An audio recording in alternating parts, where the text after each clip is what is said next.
দর্শক, আপনারা সকলে জানেন কোটা বিরোধী আন্দোলন করছেন শিক্ষার্থীরা। ইতিমধ্যে তাদেরকে সেখান থেকে সরিয়ে দেওয়া হচ্ছে। পুলিশ ও শিক্ষার্থীদের মাঝে ব্যাপক সংঘর্ষ শুরু হয়েছে। অনেক শিক্ষার্থী ও পুলিশ আহত হয়েছেন। পুলিশকে কঠিন পিটিয়েছেন শিক্ষার্থীরা। আসলে এই ভিডিওতে আমরা দেখে আসি সেখানকার বর্তমান অবস্থা। অবশ্যই ভিডিওটি না টেনে পুরো ভিডিওটি দেখবেন।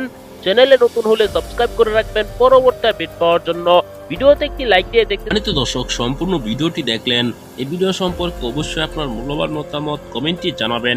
দর্শক, পুলিশ ও শিক্ষার্থীদের মাঝে কিন্তু দফায় দফায় সংঘর্ষ হচ্ছে, তারপরে কিন্তু শিক্ষার্থীরা সেখান থেকে সরছে না, তাদেরকে সরিয়ে দেওয়ার চেষ্টা করছে পুলিশ সদস্যরা।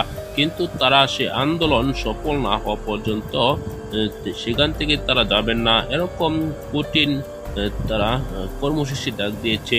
দর্শক, আগামীকাল কিন্তু হরতালও আসতে পারে বলে জানা যাচ্ছে। এখন পর্যন্ত তারা কোনো ঘোষণা দেয়নি, হরতালের ঘোষণা দিতে পারে রাত্রে। দর্শক, এইসব বিষয় নিয়ে কিন্তু মন্ত্রীরাও কঠিন বৈঠক করছেন, গোপনে তারাও কিন্তু সিদ্ধান্ত জানাচ্ছেন।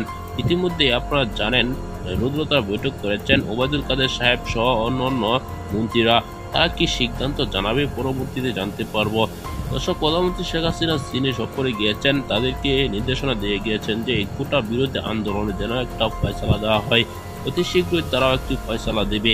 এসব বিষয় নিয়ে আপনারা কি মতামত জানাবেন। পরবর্তী এরকম ভিডিওগুলো পেতে হলে এই চ্যানেলটিকে সাবস্ক্রাইব করে পাশে থাকা বেল বাটনটি অন করে দেবেন। এই মুহূর্তে বিদায় নিচ্ছি। আসসালামু আলাইকুম।